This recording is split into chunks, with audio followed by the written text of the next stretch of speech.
2 ఏళ్ళుగా ఒక్క జాబ్కి కూడా వెళ్లకుండా ఖాళీగా కూర్చున్నావే, నువ్వే అసహ్యం. నువ్వు ఒక ఫెయిలియర్ రాఘవన్.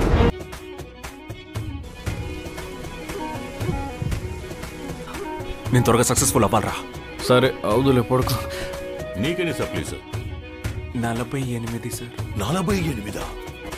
10,000 రూపాయలు సార్. ఓకే కట్టేస్తాను. 10 లక్షలు తమ్మే.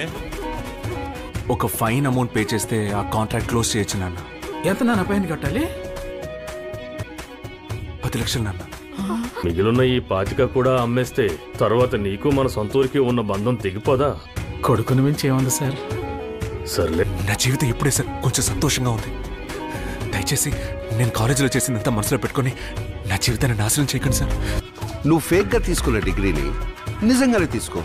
దానికి మిగిలిన 48 పేపర్లు క్లియర్ చేసేయి. బరువు అనుకుంటే బరువు, సులువు అనుకుంటే సులువు, బ్రతుకెలా ఉండాలో నువ్వే తేల్చుకో.